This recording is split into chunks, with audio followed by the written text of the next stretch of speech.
La cérémonie officielle de mise en place des 250 membres du Congrès de la Transition a été effectuée ce jour.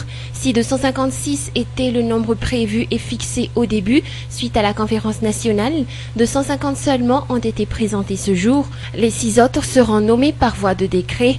La cérémonie a été dirigée par le doyen et la benjamine des membres, à savoir Anjiamiaza Paulbert et Ramarson Louvatina Gontard. Bon nombre des membres n'étaient plus à présenter sur la scène politique malgache, tels Vunaiti Jean Eugène, Zakaïel Boniface, Jarnaev Ourangena Touange, Vula Dieudonné La Savanjalambre, Ramarson Laurent et bien d'autres. Un message du président de la Haute Autorité de la Transition, Anji Raziln, a été émis durant la cérémonie. Il a rappelé dans son message l'importance des responsabilités qui seront attribuées à ces nouveaux membres. Il a également souligné les attentes du peuple malagasy. Chacun avait son propre opinion quant aux membres qui vont constituer cette institution. Le Premier ministre chef du gouvernement, Albert Kamivital, a également honoré de sa présence la cérémonie, rappelant que le Congrès de la Transition fera partie des institutions législatives de la transition suite aux résolutions prises à l'issue de la conférence nationale.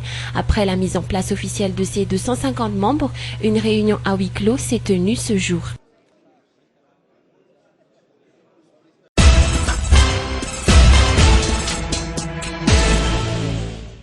Le divorce s'est consommé entre une grande partie des membres du bureau de l'association des maires de la région d'Analamang ou Amra et le président de la dite association et ses partisans.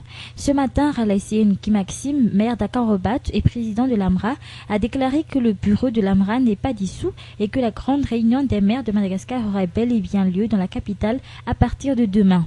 Pour confirmer ces dires, le président avance que l'assemblée d'hier n'est qu'une conférence de presse au cours de laquelle le bureau ne peut être dissous et que le nombre des maires ayant participé à cette AG n'atteint pas le quorum nécessaire pour prendre une telle décision. Hier, l'autre aile de l'Amra a convoqué la presse à Ndjifanambouzanar pour faire savoir leur décision concernant leur association qui a fait couler beaucoup d'encre depuis l'annonce de la tenue de cette réunion des maires.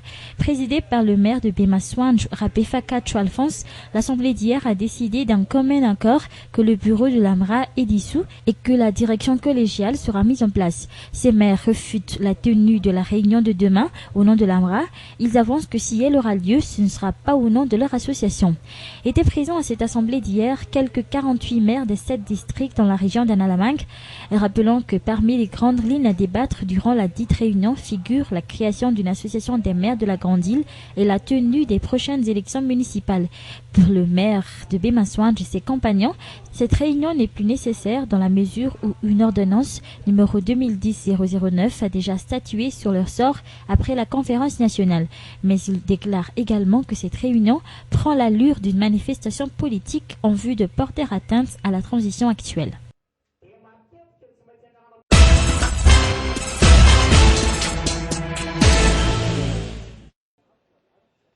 Et c'est parti pour une semaine plongée dans le monde des nouvelles technologies. La 4e édition du salon eBate a ouvert ses portes hier soir au Palais des Sports et de la Culture de Mamassen. Hub, carrefour des technologies, tel est le thème choisi par les organisateurs pour cette édition. Madagascar est considéré comme un hub des technologies à cause de sa position stratégique qui lui offre d'énormes opportunités, a-t-on appris hier soir. L'événement sera notamment axé sur l'évolution technologique ainsi que la vulgarisation des technologies de l'information et de la communication qui a toujours été l'un des objectifs principaux de Synergie Communication au profit du plus grand nombre d'utilisateurs. Actuellement, la Grande Île n'est pas en retard en ce qui concerne l'évolution technologique, mais le développement du secteur est encore insuffisant et demande d'énormes appuis. Depuis sa création en 1997, le salon eBate a accueilli quelques 450 000 visiteurs. Tout un panel d'appareils technologiques de dernier cri, entre autres les appareils photo, les ordinateurs ou encore les photocopieurs sont exposés et vendus durant ce salon. Étaient présents à la cérémonie d'ouverture d'hier soir les ministres de la Jeunesse, de l'Économie et du Commerce.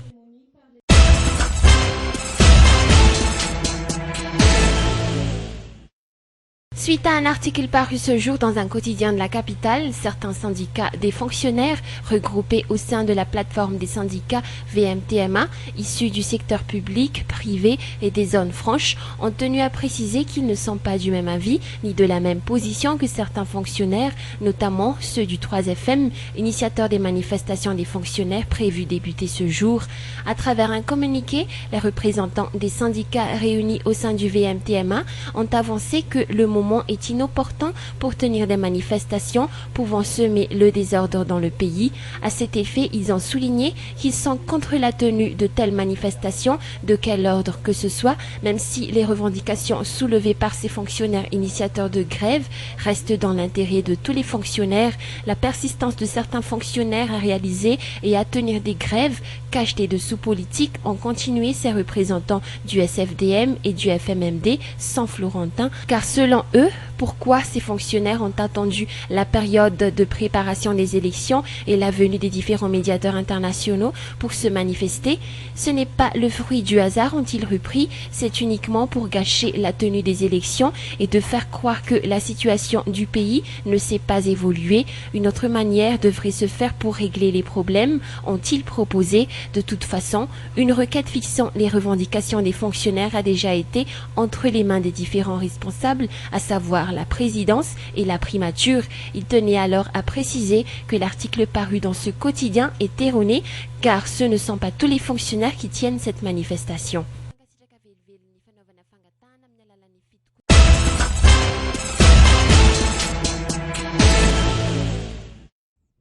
Bien que la construction de blocs sanitaires au niveau des universités ne figure pas dans les rôles attribués au ministère de l'Eau, ce dernier va doter l'université de Manindaï à Tuliar 20 blocs sanitaires dont le coût de la construction par unité s'élève à 70 millions de francs malagasy.